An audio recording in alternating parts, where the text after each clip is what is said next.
नमस्कार, स्वागत है आपका Bombay broadcasting corporation BBC Hindi news में। मैं मानसी। आज हमारे बीच मौजूद हैं कांग्रेस के पूर्व नगर सेवक मोहसिन हैदर जी। स्वागत है सर आपका हमारे चैनल में। नमस्ते सर, हम आपसे जानना चाहते हैं कि ये जो म्युनिसिपल कॉर्पोरेशन इलेक्शंस है ये कब से नहीं हुआ? ये 2022 से नहीं हुए, यानी करीब करीब फरवरी में 4 साल हो जाएंगे। पिछले 4 साल, करीब 4 साल से मुंबई महानगर पालिका के इलेक्शन नहीं हुए। और इसका रीजन क्या है, अब तक क्यों नहीं हुआ? ये आपको बताऊं कि पहली बार ऐसा हुआ है। आज़ादी के बाद कभी इस तरह के हालात हुए नहीं, और कोई ना कोई रीज़न, कोई ठोस रीज़न था ही नहीं, क्योंकि खास करके एक ओबीसी का इश्यू था जी। लेकिन वो मुंबई के लिए नहीं था। मुंबई में तो ऑलरेडी ट्रिपल टेस्ट हो चुका था। मुंबई में ट्रिपल टेस्ट होने के बाद मुंबई में करीब करीब 27 से 28% ओबीसी, और हाईकोर्ट ने उसको तय कर लिया था, ओके मुंबई में हो गया।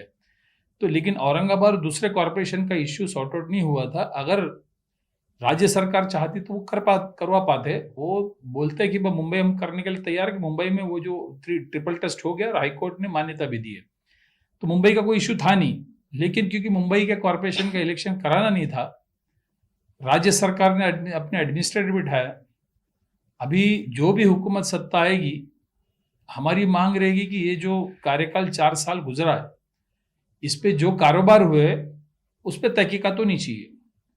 क्योंकि जो कारोबार हुए हैं, जो लैंड स्कैम हुआ, जो तमाम कॉन्ट्रैक्ट के कारोबार हुए, ये तमाम चीज़ें बहुत ही संदेहास्पद है। तो ऐसे में मैं समझता हूं कि जानबूझकर ये जो सत्ता में बैठे हुए जो लोग हैं वो इलेक्शन नहीं करा रहे हैं। हालांकि आप देखिए, पिछले बार एक डेट दिया गया था इलेक्शन कराने का, सितंबर तक, हाईकोर्ट सुप्रीम कोर्ट ने। फिर कहा कि भाई हमारी तैयारी हुई नहीं। जब पूरे हिंदुस्तान में जब इलेक्शन हो सकता है एक साथ में, पार्लियामेंट का पूरे राज्य में इलेक्शन हो सकता है एक साथ एक ही दिन, तो मुंबई महानगर पालिका में इलेक्शन कराने में क्या तैयारी करनी है?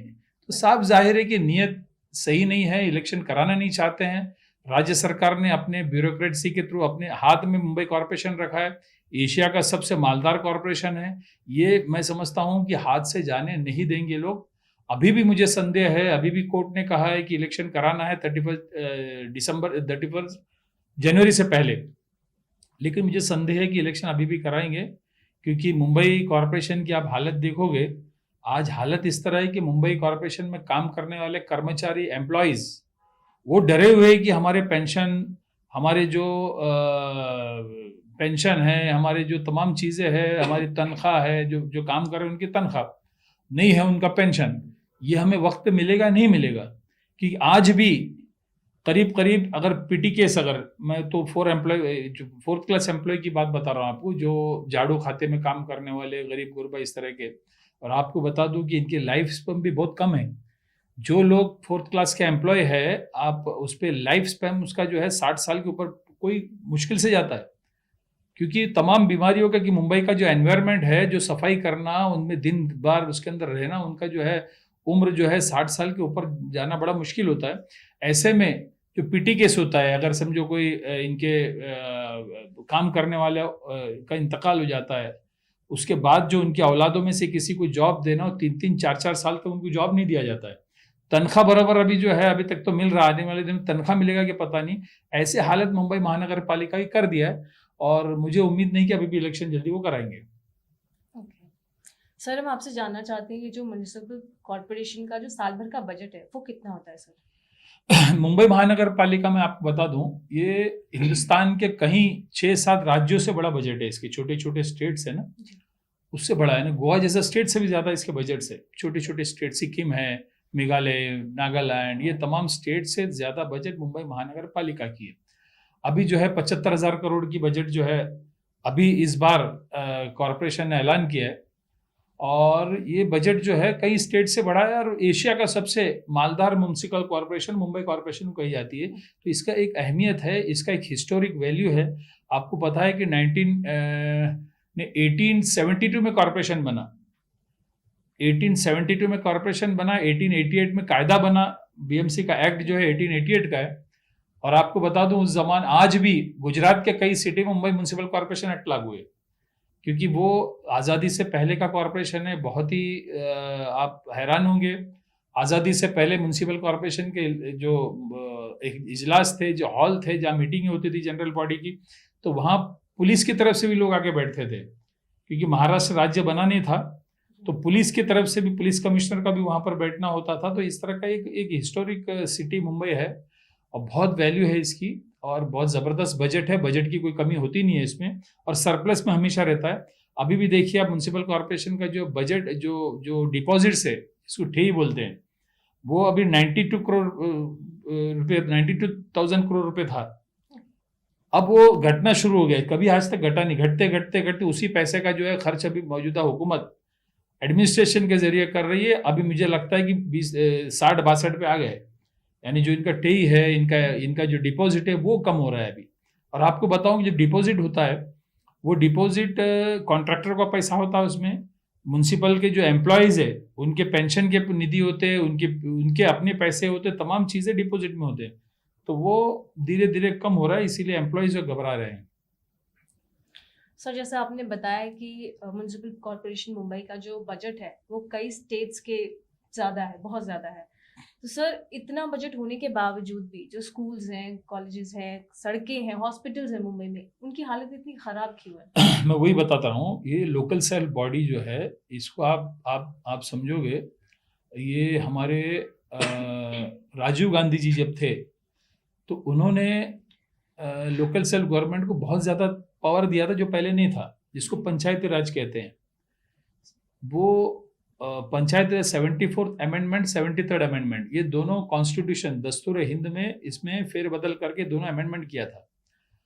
उसका मतलब ये था साफ कि अगर गांव में एक बोरवेल की ज़रूरत है कि रिंग वेल की ज़रूरत है, कुएं की ज़रूरत है, ये तय गांव के लोग करेंगे, सरपंच करेंगे, ना कि मंत्रालय में बैठा कोई बाबू करेगा।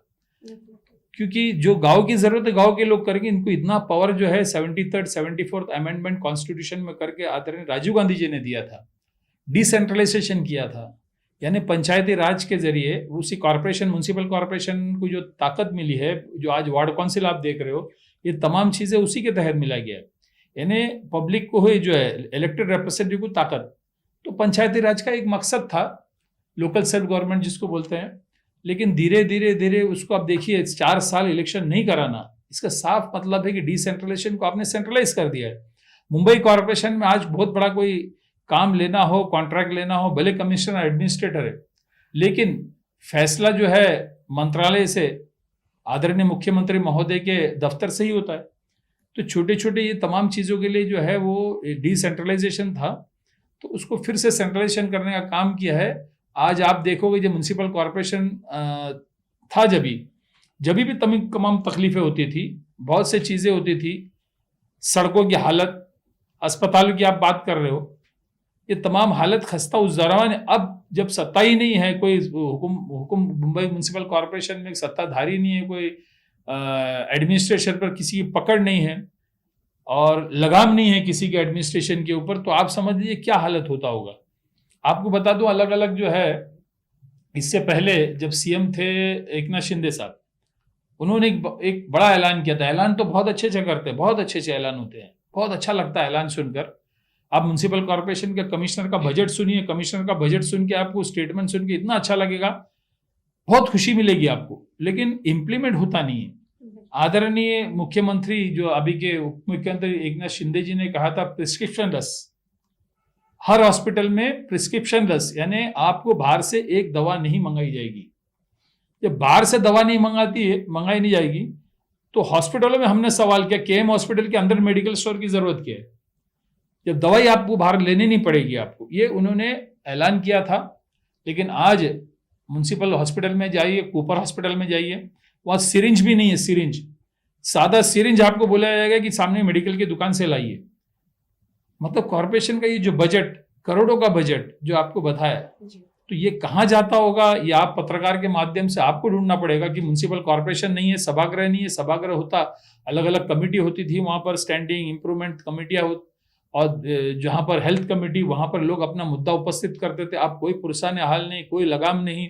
4 साल जो है कॉर्पोरेशन की हालत खस्ता, दिन ब दिन खस्ता होता गया। 4 साल करीब हो गया, इलेक्शन नहीं है, तो ये उम्मीद तो थी इस तरह का जो है माहौल रहेगा, और वही माहौल है। अस्पताल में दवाई नहीं, सड़कें जो है खड्डे हैं, ये तमाम चीजें हैं। जी सर।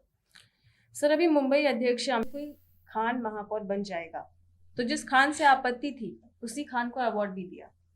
जी, देखिए, पता नहीं उन्होंने इस तरह के बयान क्यों किए, क्योंकि जब एक पार्टी का अध्यक्ष हो मुंबई का, तो ये समझा जा सकता है कि पार्टी का ही नैरेटिव हो। पार्टी ने इस तरह का एक रेटोरिक तैयार किया होगा, एक नैरेटिव तैयार किया होगा, एक माहौल उन्होंने सोचा होगा कि मुंबई शहर में भी इस तरह का माहौल खड़े कर दूं जहां पर जो है कम्युनली पोलराइजेशन करूं। इसका मतलब वही लगता है, कम्युनल पोलराइजेशन के मद्देनजर रखते ही ये बयान दिया, मुझे लगता है। लेकिन मैं समझता हूं कि मुंबई शहर में ये बड़ा मुश्किल है कम्युनल पोलराइजेशन होना। लोगों का अपने बहुत से मुद्दे हैं, जैसा आपने बताया, अस्पताल का, खड्डे का, रोड का। तो ये सब मुद्दे के बाद जो है, ये सब मुद्दा अगर ना हो तो ये पोलराइजेशन का मुद्दा आ सकता। बहुत से मुद्दे हैं। राशन की दुकान में आप देखिए, पहले राशन हर किसी को मिलता था।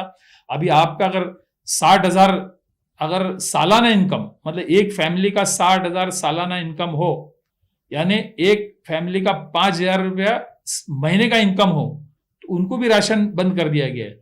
तो ये तमाम तकलीफों से मुंबई के लोग उलझ रहे हैं। मुंबई के लोग जो है पोलराइजेशन पे, मुझे लगता नहीं पोलराइजेशन के मामले को बहुत ज़्यादा सीरियस लेंगे।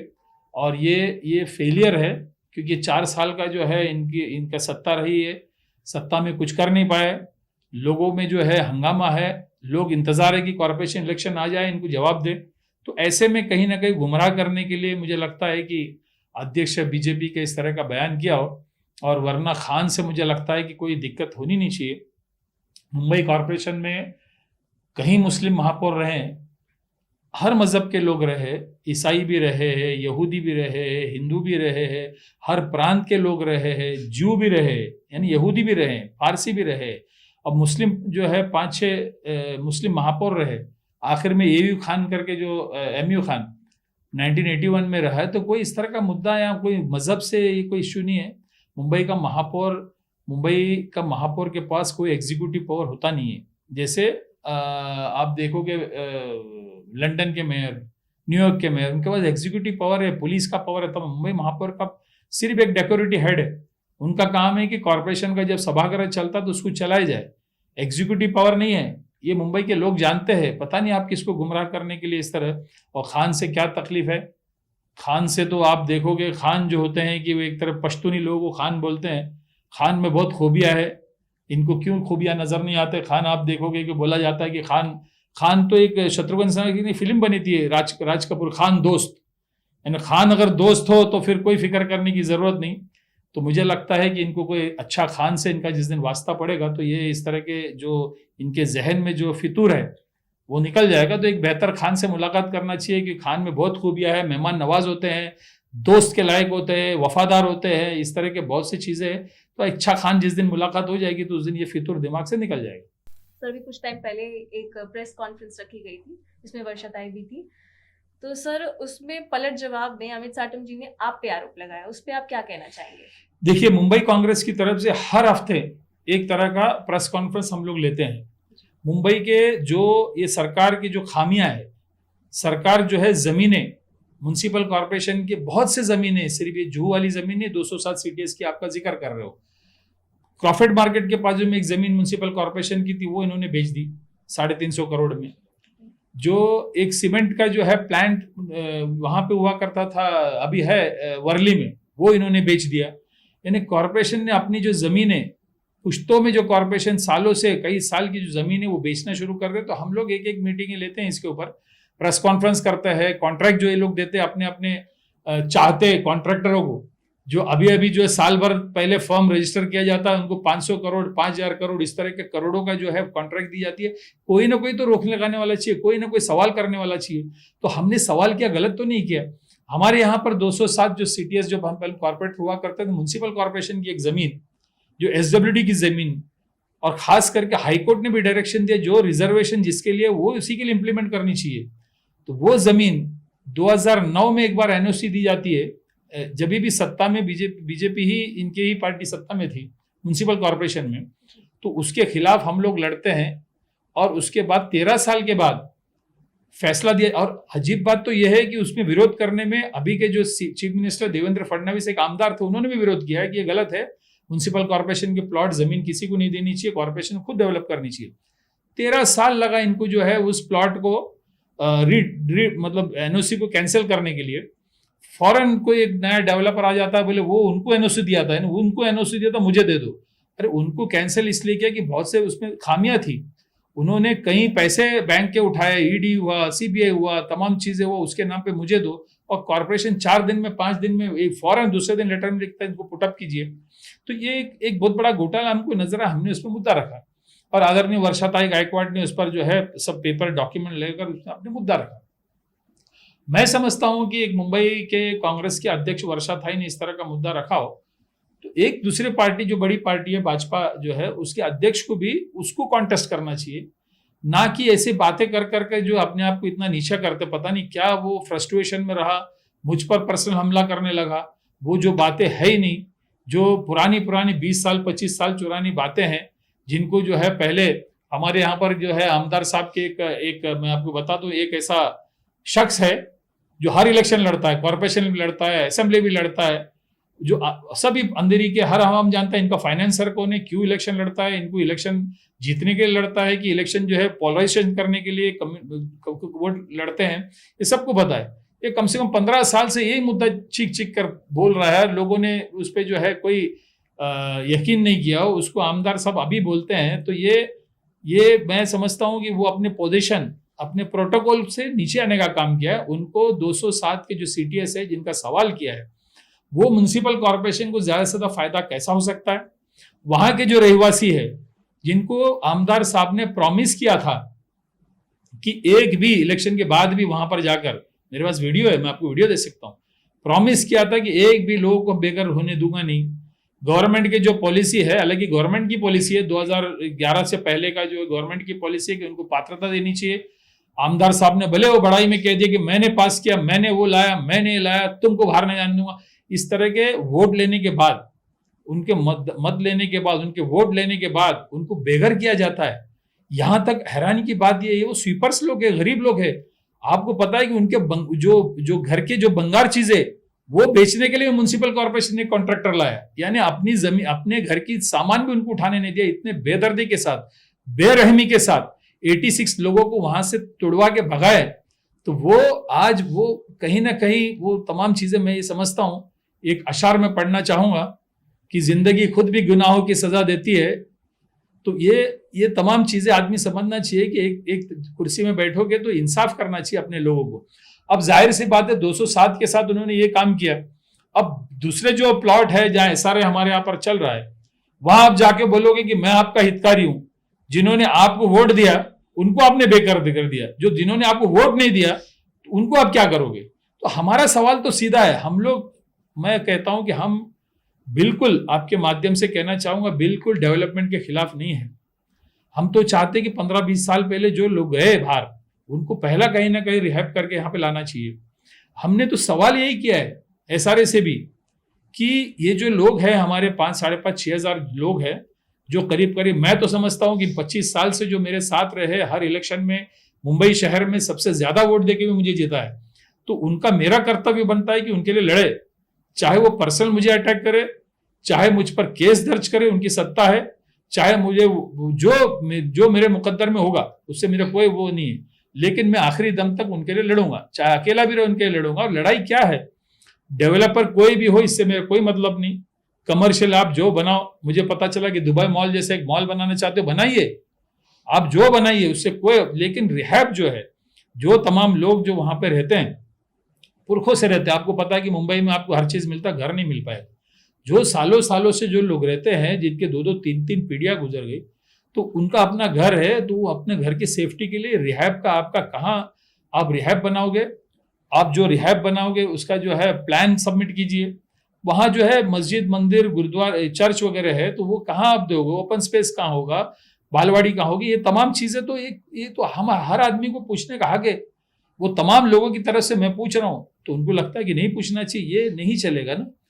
आप एसआरए स्कीम लाइए, लेकिन ट्रांसपेरेंसी लाइए। जो हमारे एसआरए के ऑफिसर है वो अपनी बात रखे, कोई डेवलपर है वो अपनी बात रखे, आप एक नुमाइंदा हो पब्लिक का, आप जो है ब्रोकर का काम मत कीजिए। आप मत बोलिए मैं आपको फर्नीचर दूंगा, मैं वो दूंगा। डेवलपर को बोले, आप इंट्रोडक्शन करा दीजिए, डेवलपर है, ठीक है, पहले अगर समझो कुछ लोग बेघर हुए तो आप क्या चाहते हो कि 500 आदमी बेघर हो गए तो मतलब 6,500 को बेघर कर दे? 500 आदमी पे जो गुजरा है वो और लोगों पे न गुजरे, उनको भी इंसाफ मिले और घर नहीं टूटे। तो हमने बात कही थी, बहुत सा ओपन स्पेस है, आप पहले बिल्डिंग बनाइए, चाबी दे दीजिए, घर ले लीजिए।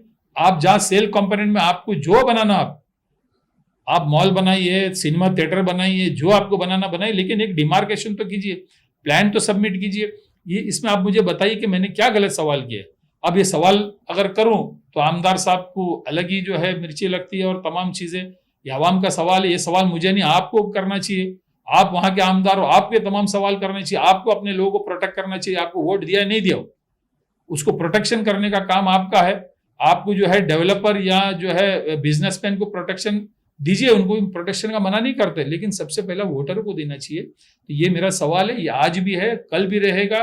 चाहे वो इस तरह की धमकी दे, चाहे जेल में बंद कर दे, जो करना करे, लेकिन ये लड़ाई तो रहेगी। ये व्यक्ति का लड़ाई नहीं है, अकेला मोहसिन हैदर या किसी एक की लड़ाई नहीं है। ये तो एक आदमी को सताओगे तो 4 आदमी खड़े हो जाएंगे, 4 को सताओगे तो 40 खड़े हो जाएंगे। तो ये इस तरह के गुमराह करे ना। अभी भी मैं वही रिक्वेस्ट करता हूं, आप आवाम की तरफ से बात कीजिए, डेवलपर की बात छोड़ दीजिए, आवाम की बात कीजिए। वहां पर जितने पात्र है उनको पात्र कीजिए, जितने वहां पर मिसिंग है उसका हमने बात रखी थी, सीओ ने कहा था मिसिंग करेंगे, लेकिन अभी वो शुरू नहीं किया है। मिसिंग यानी कहीं कहीं करीब करीब 700-800 घर ही मिसिंग है, क्योंकि रोड पर था, किसी डेवलपर ने उसको नहीं किया, और किधर नहीं किया, कहीं नहीं किया हो।